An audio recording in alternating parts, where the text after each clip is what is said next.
Hello everyone, welcome back to Illum Science class number 262 NCERT recapitulation series को ही हम continue करते हैं और आज मिनरल न्यूट्रिशन का तीसरा वीडियो हम रिलीज कर रहे हैं यहाँ पर। पिछले वीडियो में हमने बात की थी अबाउट नाइट्रोजन साइकिल, ठीक है, और अब हम लोग इसी टॉपिक को आगे बढ़ाते हुए आज हम लोग स्टडी करेंगे अबाउट बायोलॉजिकल नाइट्रोजन फिक्सेशन। पिछले वीडियो में हमने देखा था about the introduction of biological nitrogen fixation. आज हम देखेंगे कि किस तरह से बैक्टीरिया फ्री लिविंग फॉर्म में या फिर सिम्बायोटिक फॉर्म में रूट नोड्यूल्स का फॉर्मेशन करके नाइट्रोजन फिक्सेशन करते हैं। तो हमने पढ़ा अबाउट नाइट्रोजन साइकिल और वहां पे हमने एक वर्ड यूज किया था बायोलॉजिकल नाइट्रोजन फिक्सेशन। अब हम बायोलॉजिकल नाइट्रोजन फिक्सेशन को हम लोग डिटेल में स्टडी करेंगे। जैसा हमने थोड़ी देर पहले बोला था, ये एक प्रोसीजर है जिसमें नाइट्रोजन रिड्यूस होकर कन्वर्ट होता है अमोनिया के अंदर बाय लिविंग ऑर्गेनिजम्स, इसलिए कहा जाता है बायोलॉजिकल नाइट्रोजन फिक्सेशन। रिड्यूस कैसे हुआ उसको समझो। देखो, नाइट्रोजन को आपने कन्वर्ट किया अमोनिया के अंदर यानी NH3 में, यानी आपने हाइड्रोजन ऐड किया and addition of hydrogen is reduction. तो reduction of nitrogen to ammonia is biological nitrogen fixation. Now as we all know, it is the most abundant gas in atmosphere. बिल्कुल 78% nitrogen ही present है। अब जो हम कह रहे हैं कि it is by living organisms, तो लिविंग ऑर्गेनिजम्स में कुछ प्रोकैरियोट्स या कुछ बैक्टीरिया ही ऐसे ऑर्गेनिजम्स हैं जो बायोलॉजिकल नाइट्रोजन फिक्सेशन कर पाते हैं। और ऐसा इसलिए है बिकॉज बायोलॉजिकल नाइट्रोजन फिक्सेशन के लिए we need an enzyme called nitrogenase, और ये नाइट्रोजनेज एंजाइम केवल उन्हीं प्रोकैरियोट्स के पास में प्रेजेंट है, इसलिए केवल वही नाइट्रोजन फिक्सेशन कर सकते हैं, कोई और नाइट्रोजन फिक्सेशन नहीं कर पाता। अब ऐसे कौन कौन से बैक्टीरिया हैं जो नाइट्रोजन फिक्सेशन कर सकते हैं उसकी हम लोग यहाँ पर स्टडी करेंगे। देखो, हम लोग इसको दो ग्रुप में डिवाइड करते हैं, एक है फ्री लिविंग बैक्टीरिया और एक है symbiotic bacteria. Free living bacteria का मतलब है वो फ्रीली सॉइल में प्रेजेंट है और नाइट्रोजन फिक्सेशन करते हैं, जबकि सिम्बायोटिक बैक्टीरिया उस प्लांट के साथ में, एक प्लांट के साथ में सिम्बायोसिस करेंगे और सिम्बायोसिस करने के बाद में वो नाइट्रोजन फिक्सेशन करते हैं। फ्री लिविंग नाइट्रोजन फिक्सेशन उनसे नहीं हो पाती। क्यों नहीं हो पाती उसकी भी हम लोग डिस्कशन करेंगे थोड़ी देर में। देखो, free living nitrogen fixing microbes को अगेन हम कैटेगराइज कर रहे हैं into aerobic and anaerobic. Remember, NEET के बहुत ही ज्यादा फ्रीक्वेंटली आस्क्ड क्वेश्चन में से है ये कि एरोबिक फ्री लिविंग बैक्टीरिया और एनएरोबिक फ्री लिविंग बैक्टीरिया के आपसे नाम पूछे गए हैं। तो एरोबिक फ्री लिविंग बैक्टीरिया में आप बताओगे अजोटोबैक्टर, ठीक है, उसके अलावा बेजरनिकिया और कुछ साइनोबैक्टीरिया। इसको याद कर सकते हो आप by ABC। A for Azotobacter, B for Beijerinckia और C फॉर साइनोबैक्टीरिया। तो ये तीनों aerobic free living nitrogen fixing microbes है। अब साइनोबैक्टीरिया में भी दो एग्जांपल्स हैं जो है नोस्टॉक और एनाबिना।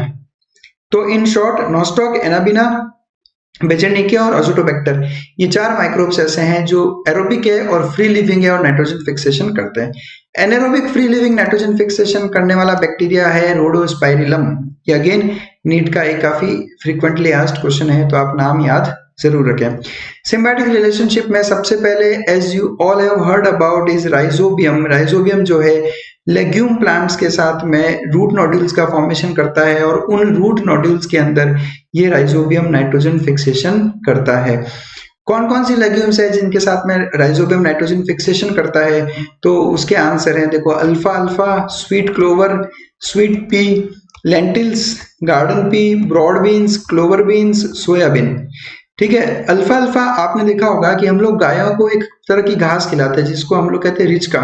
दैट रिचका इज एक्चुअली अल्फा अल्फा, वो भी एक लेग्यूम है और उसमें भी राइजोबियम रूट नोड्यूल्स का फॉर्मेशन करता है। और लेंटिल्स, जैसा आपको पता है, मैक्सिमम दालों को लेंटिल्स कहा जाता है, तो इन सब में नाइट्रोजन फिक्सेशन होता है।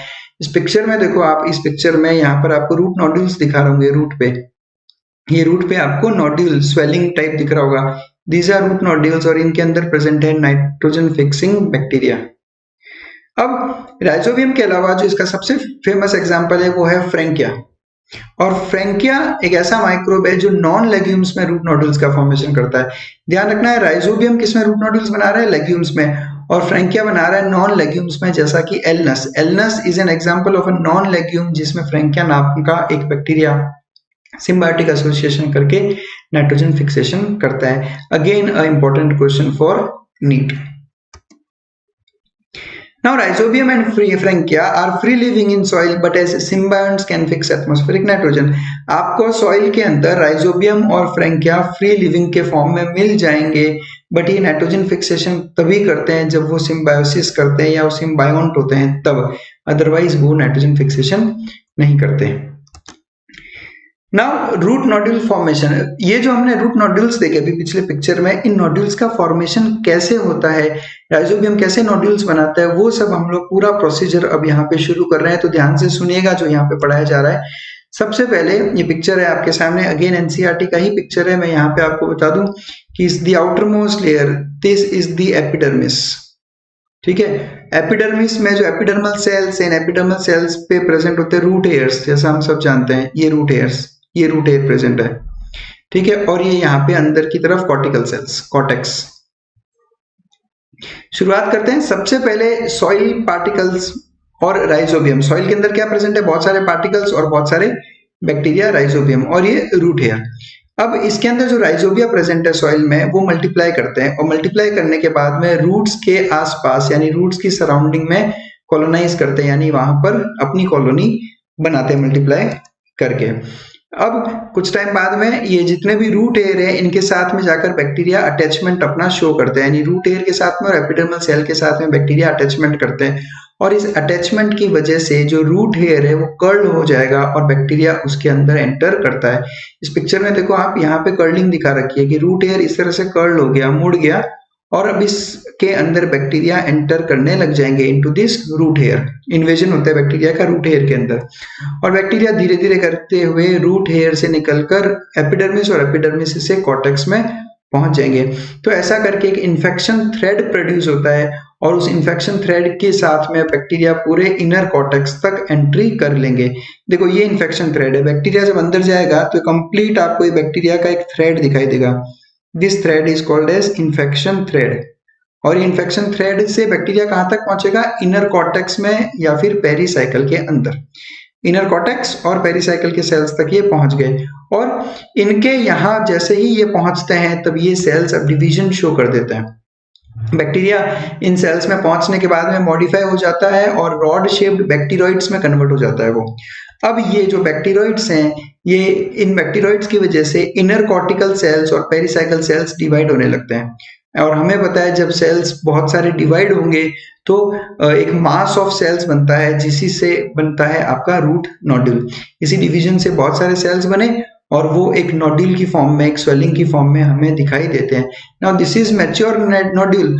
और जैसा हमने बोला कि बैक्टीरिया रूट के सरफेस पे नहीं है, बैक्टीरिया रूट के कॉर्टेक्स और इनर पेरीसाइकिल तक पहुंच चुका है वहां पर। ठीक है, तो ये नोड्यूल का फॉर्मेशन अंदर से होता है, सेल्स की डिवीजन की वजह से ऐसा होता है। और अब ये सेल्स डिफरेंशिएट हो जाते हैं into specialised nitrogen fixing cells, यानी अब जो नाइट्रोजन का फिक्सेशन होगा वो इन सेल्स के अंदर होगा। बस अब इन बैक्टीरिया का प्लांट के डायरेक्ट अंदर एंटर करने से क्या होगा, देखो ये जो नोड्यूल का फॉर्मेशन हुआ, इस नोड्यूल का ना डायरेक्ट वेस्कुलर कनेक्शन होता है। वेस्कुलर कनेक्शन मतलब these nodules are directly connected with xylem. ठीक है, अब जब ये जाइलम फ्लोएम के साथ में डायरेक्ट वेस्कुलर कनेक्शन बना रखा है इन्होंने, तो ये जो बैक्टीरिया यहाँ प्रेजेंट है ये सीधा सीधा इन प्लांट्स से न्यूट्रिएंशन एक्सचेंज कर सकते हैं। अब देखो सिम्बायोसिस करने का रीजन क्या है, सिम्बायोसिस करने का रीजन ये है कि जैसा हम जानते हैं कि सिम्बायोसिस में दोनों स्पीशीज को फायदा रहता है। तो यहाँ पर प्लांट को फायदा क्या है कि प्लांट्स को नाइट्रोजन फिक्स होकर अमोनिया की फॉर्म में मिलेगा, बिकॉज नाइट्रोजन फिक्सेशन करेगा बैक्टीरिया। और बैक्टीरिया को क्या फायदा है कि ये प्लांट से सीधा फूड डिराइव कर सकता है, जो प्लांट जो है वो फूड प्रोवाइड करता है इस बैक्टीरिया को। तो दोनों स्पीशीज को एक दूसरे से फायदा हो रहा है।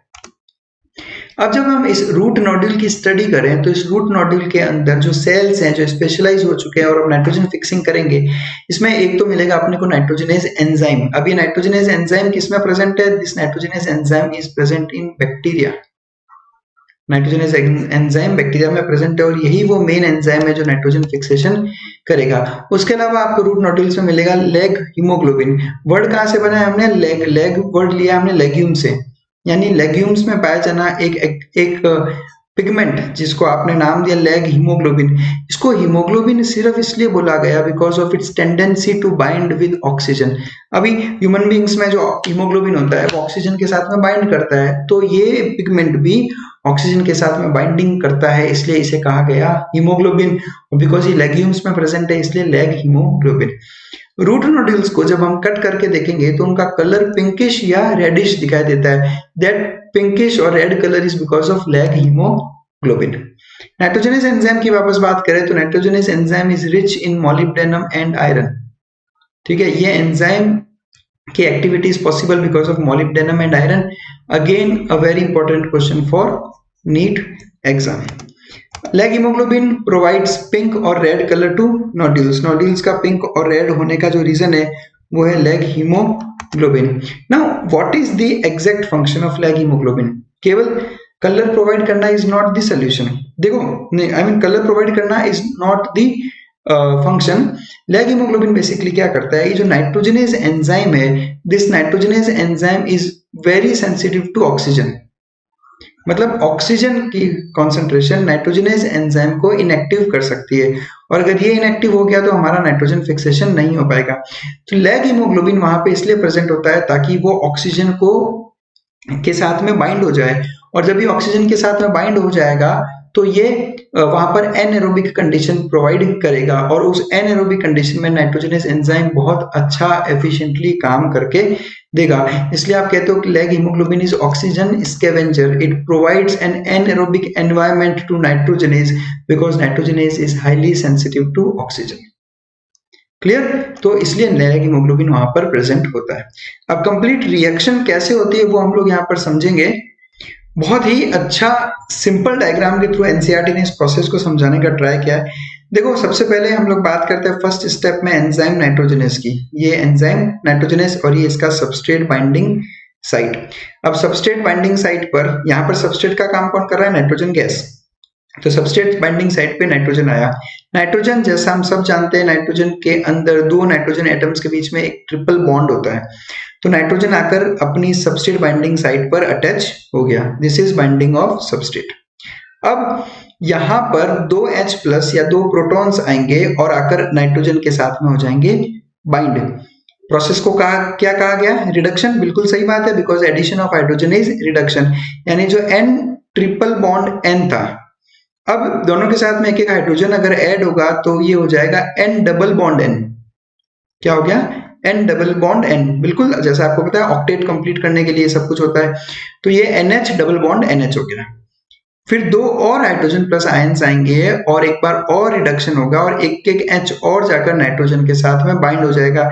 यानी अब क्या हो जाएगा? नाइट्रोजन सिंगल बॉन्ड नाइट्रोजन और दोनों के साथ में एक एक हाइड्रोजन। अगेन अभी भी दोनों नाइट्रोजन आपस में जुड़े हुए हैं। फिर दो और H+ आएंगे, एक बार और रिडक्शन होगा और एक बार और रिडक्शन होने के बाद में इस नाइट्रोजन के साथ में जुड़ गए 3 हाइड्रोजन, इस नाइट्रोजन के साथ में जुड़ गए 3 हाइड्रोजन, और नाइट्रोजन के बीच का जो बॉन्ड है वो अब नहीं रहा। यानी शुरुआत में नाइट्रोजन और नाइट्रोजन के बीच में 3 डबल बॉन्ड थे, कुछ टाइम बाद में नाइट्रोजन और नाइट्रोजन के बीच में कोई बॉन्ड नहीं है। इस पिक्चर में आप क्लियर देखो, यहाँ पर कोई बॉन्ड शो नहीं कर रखा। तो अब जो है ये बन गया NH3 और ये दूसरा बन गया NH3, और ये दोनों NH3 रिलीज हो जाएंगे यहाँ से। अब प्रोडक्ट क्या है? अमोनिया। सबस्ट्रेट क्या था? नाइट्रोजन। ठीक है, और अमोनिया रिलीज हो गया, एंजाइम फ्री हो गया। अब जब नाइट्रोजनेज फ्री हो गया तो ये वापस एक और नाइट्रोजन के साथ में यहाँ पर जाकर बाइंड हो सकता है। तो इन शॉर्ट, एक नाइट्रोजन मॉलिक्यूल से आपने 2 अमोनिया के मॉलिक्यूल्स का फॉर्मेशन किया है। ये कंसेप्ट अपने को ध्यान रखना है। Steps of conversion of atmospheric nitrogen to ammonia by nitrogenase enzyme complex found in nitrogen fixing bacteria. Complete reaction की अगर मैं बात करूं कि मतलब एक सिंगल रिएक्शन में हम नाइट्रोजन फिक्सेशन को कैसे डिफाइन करेंगे, तो देखो हमने लिया एक नाइट्रोजन गैस, एक सिंगल मॉलिक्यूल, उसके साथ में 8 H+ यानी 8 प्रोटॉन्स, और 8 प्रोटॉन्स है तो 8 इलेक्ट्रॉन्स भी होंगे टू बैलेंस द रिएक्शन, और 16 ATP। अब आपको ध्यान रखना है, नाइट्रोजन के एक मॉलिक्यूल को अमोनिया में फिक्स करने के लिए we need 16 ATP। Now you can imagine how expensive this process is. ये प्रोसेस एनर्जी के पॉइंट ऑफ व्यू से काफी एक्सपेंसिव रहता है, बिकॉज एक नाइट्रोजन को फिक्स करने के लिए आप 16 एटीपी यूज कर रहे हो। और जैसा हमने अभी देखा पिक्चर में काफी क्लियर है कि इसके प्रोडक्ट में दो बनेंगे अमोनिया मॉलिक्यूल और उसके साथ में एक हाइड्रोजन गैस रिलीज होती है, और उसके अलावा इसमें 16 एडीपी और इनऑर्गेनिक फॉस्फेट बनेंगे। वो ऑब्वियसली बनेंगे एटीपी के ब्रेकडाउन से एडीपी और इनऑर्गेनिक फॉस्फेट का फॉर्मेशन होता है। नाउ ये एग्जाम में क्वेश्चन कई बार आया है। क्वेश्चन था कि एक अमोनिया मॉलिक्यूल बनाना हो अगर तो कितने एटीपी जरूरत पड़ेगी। तो दो अमोनिया के मॉलिक्यूल के लिए अगर 16 एटीपी रिक्वायर्ड है तो एक अमोनिया के मॉलिक्यूल के लिए वी नीड ओनली 8 एटीपी। तो क्वेश्चन में आपको ये देखना है कि वो नाइट्रोजन मॉलिक्यूल की बात कर रहा है या अमोनिया मॉलिक्यूल की बात कर रहा है, तो उस हिसाब से अपने को आंसर देना है। नाउ थोड़ी देर पहले हमने डिस्कस किया था कि this process requires high input of energy, यानी टोटल 16 एटीपी हमने खर्च किए एक नाइट्रोजन मॉलिक्यूल को फिक्स करने के लिए। और ये एनर्जी कहां से आएगी? ऑब्वियसली ये एनर्जी आएगी होस्ट सेल के रेस्पिरेशन से, यानी जो आपका प्लांट का सेल है उस प्लांट के सेल में जब रेस्पिरेशन होगा तब जाकर ये 16 एटीपी का फॉर्मेशन होगा और इनको यूज किया जाएगा फॉर नाइट्रोजन फिक्सेशन। अब हम बात करते हैं फ्री लिविंग राइजोबियम की। हमने थोड़ी देर पहले डिस्कस किया था कि राइजोबियम सॉइल के अंदर फ्रीली लीव भी करता है, but free living rhizobium nitrogen fixation इसलिए नहीं कर पाता बिकॉज जो नाइट्रोजनेज एंजाइम है it is sensitive to oxygen. इसको चाहिए होगी एनारोबिक एनवायरनमेंट, और ये एनारोबिक एनवायरनमेंट होता है बिकॉज ऑफ लैग हीमोग्लोबिन जो लेग्यूम के अंदर प्रेजेंट है। इसलिए जब तक वो लेग्यूम के साथ सिम्बायोसिस नहीं करेगा तब तक वो नाइट्रोजन फिक्सेशन नहीं करता, because freely living rhizobium aerobic bacteria की तरह रहता है जहां पे नाइट्रोजनेज ऑपरेशनल नहीं होता। नाउ प्रोडक्ट क्या है नाइट्रोजन फिक्सेशन का? नाइट्रोजन कन्वर्ट हुआ अमोनिया में। अब इस अमोनिया का प्लांट्स क्या करेंगे वो हम लोग यहाँ पे डिस्कस करेंगे। देखो सबसे पहले तो अमोनिया एक प्रोटॉन के साथ रिएक्शन करके NH4+ यानी अमोनियम आयन का फॉर्मेशन करता है। As we all know chemistry में पढ़ा रहेगा तुमने कि this is ammonia and this is ammonium ion. क्या डिफरेंस है? डिफरेंस ये है कि आपने एक H+ ऐड किया उसमें, and the process is called as protonation. Protonation means addition of proton, proton is H+, तो आपने बिकॉज एक H+ ऐड किया है तो दिस इज प्रोटोनेशन। तो सबसे पहले तो प्लांट्स क्या करेंगे कि अमोनिया का करेंगे प्रोटोनेशन और उससे बनाएंगे एक ammonium ion. Now this ammonium ion is quite toxic and can not accumulate in plants. आपने पढ़ा रहेगा कि नाइट्रोजनस वेस्ट ह्यूमन फिजियोलॉजी में पढ़ा रहेगा कि अमोनिया इज वेरी टॉक्सिक, ठीक है, तो आप उनको लिविंग टिश्यूज में एक्यूमुलेट नहीं कर सकते। सिमिलरली प्लांट टिश्यूज में भी NH4+ का एक्यूमुलेशन पॉसिबल नहीं है। तो और NH4+ को आप यूज कर सकते हो to synthesise amino acids in plants, जैसा हमने थोड़ी देर पहले डिस्कस किया था कि इनसे अमीनो एसिड्स का फॉर्मेशन किया जा सकता है। बट आप इसको NH4+ की फॉर्म में डायरेक्ट एक्यूमुलेट नहीं कर सकते। तो इस NH4+ को यूज करके कैसे अमीनो एसिड्स बनेंगी वो हम लोग यहाँ पर डिस्कस अब करेंगे। अब अपना टारगेट क्या है? अपना टारगेट है कि इस NH4+ को अमीनो एसिड्स में कन्वर्ट करना है। तो पहला स्टेप है रिडक्टिव एमिनेशन। रिडक्टिव अमीनेशन जैसा कि नाम बता रहा है यहाँ पर एक तो होगा रिडक्शन प्रोसेस और एक होगा amination. Amination means addition of amine group. Reaction समझो, हम लोग शुरुआत करेंगे अल्फा केजी यानी अल्फा कीटो ग्लूटारिक एसिड। अगर आपको याद हो तो अल्फा कीटो ग्लूटारिक एसिड बनता है क्रेब्स साइकिल के अंदर। क्रेब्स साइकिल के अंदर सिट्रिक एसिड से बनता है अल्फा कीटो ग्लूटारिक एसिड। वही अल्फा कीटो ग्लूटारिक एसिड इस अमोनियम आयन के साथ में रिएक्ट करेगा और इस रिएक्शन में वो यूज करेगा एक NADPH मॉलिक्यूल, एनर्जी मॉलिक्यूल, और वो बनाएगा ग्लूटामेट। ग्लूटामिक एसिड नाम का एक अमीनो एसिड का फॉर्मेशन यहाँ पर होगा और साथ में बनेगा H2O और NADPH के यूज हो जाने के बाद में NADP पीछे बच जाता है। तो रिडक्टिव अमीनेशन में अल्फा कीटो ग्लूटारिक एसिड जो है वो कन्वर्ट हुआ है ग्लूटामिक एसिड के अंदर, and the enzyme used is glutamate dehydrogenase. जैसा हम जानते हैं कि एंजाइम्स का नाम कैसा रखा जाता है, एंजाइम्स के नाम में हम लोग उससे जो कंसर्न्ड प्रोसेस हो रहा है उसकी बात करते हैं। तो बिकॉज यहाँ पर रिडक्शन हो रहा है तो इसलिए वर्ड यूज किया गया dehydrogenase, glutamate dehydrogenase. NADPH molecule का यूज करके हमने क्या बनाया? Glutamic acid. Now the next reaction is trans amination. इसको अच्छे से समझना। अमीनेशन हमको पता है NH2 ग्रुप, अमीन ग्रुप, और ट्रांस का मतलब है ट्रांसफर। यानी अब हम लोग ट्रांस अमीनेशन एक ऐसा प्रोसेस है जिसमें हम लोग NH2 ग्रुप का करेंगे transfer from one molecule to the other. This is called as transamination. This is the transfer of amino group from one amino acid to the keto group of a keto acid. हम लोग देखते हैं amino acid और keto acid में क्या फर्क है, पहले उसको समझते हैं। हम लोग केमिस्ट्री पॉइंट ऑफ व्यू से देखेंगे। देखो इस मॉलिक्यूल की बात करो आप, इस मॉलिक्यूल के अंदर एक कार्बोक्सिलिक एसिड ग्रुप है और एक है अमीन ग्रुप, यानी ये है एक अमीनो एसिड, ठीक है, एक अमीनो एसिड।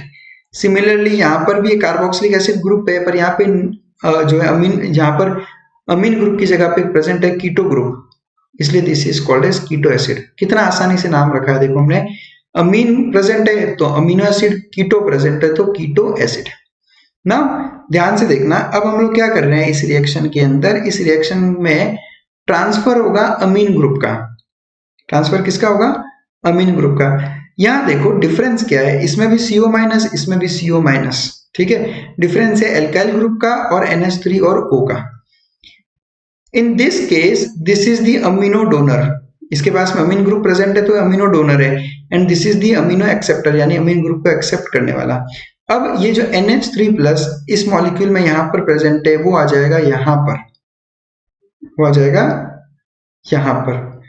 तो प्रोसेस क्या, प्रोडक्ट क्या बन गया? प्रोडक्ट बन गया कि जो अमीनो एसिड था वो कीटो एसिड में कन्वर्ट हो गया और कीटो एसिड जो था वो अमीनो एसिड में कन्वर्ट हो गया। आप देखो यहाँ पर जो R1 है, ये R1 एल्काइल ग्रुप, ये पहले किसका पार्ट था? अमीनो एसिड का। अब R1 किसका पार्ट है? कीटो एसिड का। R2 किसका पार्ट था? कीटो एसिड का। अब R2 किसका पार्ट है? अमीनो एसिड का। This is transfer of amine group, this is transfer of amine group and this is called as transamination. अब यहां पर देखना फायदा क्या हुआ इस प्रोसेस का, ध्यान से सुनना। ये एक अमीनो एसिड है, बिल्कुल सही बात है। इस अमीनो एसिड में सारे अमीनो एसिड्स का आपने बायोमोलिक्यूल्स में स्ट्रक्चर पढ़ा होगा कि सब में H, COOH और NH2 कॉमन रहता है। डिफरेंस है अमीनो एसिड्स में केवल अल्काइल ग्रुप का। तो यहाँ पर सबस्ट्रेट साइड में एक अमीनो एसिड है जिसको मैंने नाम दिया अमीनो एसिड 1। यहाँ पर जो है ये देखो दिस इज अमीनो एसिड 2, ये दोनों सेम नहीं है, ये दोनों अलग अलग है क्योंकि दोनों में अल्काइल ग्रुप अलग है। तो इन शॉर्ट में ये कहना चाहूंगा कि ट्रांसअमीनेशन एक ऐसा रिएक्शन है जिससे आप एक अमीनो एसिड को दूसरे अमीनो एसिड में कन्वर्ट करते हो। यानी अगर आपको एक अमीनो एसिड से दूसरा अमीनो एसिड बनाना हो तो the process is transamination, transfer of amine group, और इस तरह से ही अलग अलग अमीनो एसिड्स का फॉर्मेशन किया जाता है। And the enzyme used is transaminase enzyme, जैसा प्रोसेस वैसा इस एंजाइम का नाम ट्रांसअमीनेज। So glutamic acid is the main amino acid from which the transfer of amino group takes place and other amino acids are formed. देखो हमने पहले step में हमें क्या करना था, NH4 प्लस से बहुत सारी अलग अलग अमीनो एसिड्स बनानी थी। तो सबसे पहले हम लोगों ने NH4 प्लस को यूज करके उसको अल्फा केजी के साथ रिएक्शन करवा के एक अमीनो एसिड बनाई जिसका नाम है ग्लूटामिक एसिड। अब इस ग्लूटामिक एसिड को हमने कन्वर्ट किया किसी और अमीनो एसिड में, बाद में किसी और अमीनो एसिड को हम कन्वर्ट कर सकते हैं किसी और अमीनो एसिड में, फिर किसी और को और किसी और में, यानी AA3 को AA4, इस तरह से आप अमीनो एसिड से दूसरे अमीनो एसिड्स बनाते रहोगे। इसलिए कहा जाता है कि ग्लूटामिक एसिड सबसे मेन अमीनो एसिड है जो कि सबसे पहली शुरुआत यही करता है, from which the transfer of amino group takes place and other amino acids are formed. तो इस तरह से जो है एक कीटो एसिड और अमीनो एसिड आपस में रिएक्ट करके ट्रांसअमीनेशन करा के नई नई अमीनो एसिड्स का फॉर्मेशन कर सकते हैं। नेक्स्ट हम बात करेंगे अमाइड्स की। देखो अभी हमने बात की अमीनो एसिड्स की, अब हम बात करें अमाइड्स की। फर्क है, और फर्क आपने केमिस्ट्री में पढ़ा है। फर्क क्या है? फर्क है ये देखो, ये दो स्ट्रक्चर दिखा रहा हूं मैं आपको। ये ग्लूटामिक एसिड है जिसकी हमने अभी थोड़ी देर पहले बात की थी, और ये है उसका अमाइड ग्रुप जिसका नाम है ग्लूटामिन। स्ट्रक्चर एनसीईआरटी में गिवन नहीं है तो स्ट्रक्चर आप नहीं याद करें चलेगा, बट स्ट्रक्चर मैंने इसलिए ड्रॉ किया ताकि मैं आपको डिफरेंस बता सकूं कि अमाइड आखिर होते क्या है। देखो ग्लूटामिक एसिड को देखो आप, ग्लूटामिक एसिड के अंदर ये वो अल्फा कार्बन है, ठीक है, this is the alpha carbon, एक तरफ COH एक तरफ NH2 ग्रुप, ठीक है।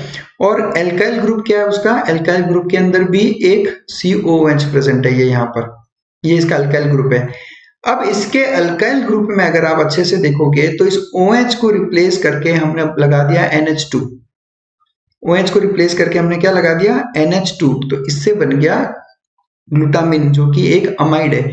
अमाइड कब बनता है? अमाइड तब बनता है जब आप किसी ऑर्गेनिक एसिड का OH ग्रुप हटाकर वहां पर NH2 लगा दो, तब बनता है अमाइड। ठीक है, अब यहाँ पर ग्लूटामिक एसिड में अगर आप देखोगे तो एक NH2 मॉलिक्यूल है, जबकि ग्लूटामिन में अगर आप देखोगे तो 2 NH2 मॉलिक्यूल है। तो अमाइड्स और अमीनो एसिड्स में फर्क यह है कि अमाइड्स में nitrogen content is more as compared to amino acids. एक और एग्जांपल लेता हूं मैं। इस एग्जांपल में है अपने पास में एस्पार्टिक एसिड और उसका अमाइड फॉर्म यानी कि एस्पराजीन। ध्यान रखना है, glutamine is amide of glutamic acid and asparagine is amide of aspartic acid. ठीक है, यहां पर भी सेम वही है। This is the alpha carbon, एक तरफ NH2 ग्रुप, एक तरफ COH ग्रुप, और इसी के अंदर एल्काइल ग्रुप में भी प्रेजेंट है COH, इसलिए एस्पार्टिक एसिड इसका नाम है। अब हम क्या करेंगे, एस्पार्टिक एसिड के अंदर का जो OH है उस OH को रिप्लेस कर देंगे हम NH2। तो एस्पराजिन अमाइड हो गया जिसमें 2 NH2 मॉलिक्यूल है, और अमीनो एसिड में केवल एक NH2 मॉलिक्यूल रहता है। अब एस्पराजिन और ग्लूटामिन, ये जो दो अमाइड्स हमने अभी स्टडी किए, they are the structural part of proteins. यानी अब जब हम प्रोटीन के स्ट्रक्चर की बात करेंगे तो प्रोटीन के स्ट्रक्चर में दो इंपॉर्टेंट काम एस्पराजिन और ग्लूटामिन का रहता है। Now amides contain more nitrogen than amino acids, हमने अभी प्रूव की ये बात। तो they are transported to other parts of the plant via xylem vessels. ये नीट का एक बहुत ही इंपॉर्टेंट कंसेप्ट है, आपसे पूछा जाता है। हमने अच्छे से स्टडी किया था पहले लेक्चर्स में कि नाइट्रोजन का transport in organic form is by xylem. Xylem, nitrogen के ऑर्गेनिक कंपाउंड्स जाइलम वेसल्स के थ्रू ट्रांसपोर्ट किए जाते हैं। ये लाइन हमने स्टडी की थी पहले लेक्चर्स में, और उनमें जो मेन है वो है amides. Along with transpiration stream, xylem में बेसिकली क्या है, जाइलम में तुम्हारा जाइलम सेप है, और जाइलम सेल में वाटर और मिनरल्स जो आपने सॉइल में से एब्जॉर्ब किए और ट्रांसपिरेशन की वजह से आप उसको ऊपर लेके जा रहे हो। जैसा हम पिछले लेक्चर में डिस्कस किए थे about how transpiration brings about the absorption of minerals. तो ट्रांसपिरेशन स्ट्रीम के अंदर हम बात करेंगे लेग्यूमिनस प्लांट्स की, जैसे कि सोयाबीन। तो जो नाइट्रोजन है, फिक्स्ड नाइट्रोजन, वो यूरिड की फॉर्म में जो है एक्सपोर्ट किया जाता है। किसकी फॉर्म में, यूरिड की फॉर्म में। देखो सिंपल सा कंसेप्ट है, सोयाबीन अगेन नोड्यूल्स प्रेजेंट होते हैं इसके अंदर, रूट नोड्यूल्स प्रेजेंट है, तो रूट नोड्यूल्स प्रेजेंट है तो नाइट्रोजन फिक्स होगी। अब जो नाइट्रोजन फिक्स हो रही है, ये नाइट्रोजन फिक्स होने के बाद में it is exported in the form of ureides. और यूरिड्स का भी अगर आप केमिकल स्ट्रक्चर देखोगे तो इसके अंदर नाइट्रोजन कार्बन रेशियो बहुत हाई रहता है, यानी नाइट्रोजन जो है कंटेंट इसका ज्यादा रहता है यूरिड्स का। तो इनका ट्रांसपोर्ट यूरिड्स की फॉर्म में होगा, और ये क्वेश्चन भी एग्जाम में पूछा गया है, तो आप इसका ध्यान रखें। बस that's it, thank you very much for watching us. ठीक है, बहुत अच्छे से हमने नाइट्रोजन फिक्सेशन की स्टडी की। यहाँ पर एग्जांपल्स आप अच्छे से याद करो, और stay connected with us for more such informative lectures. Thank you.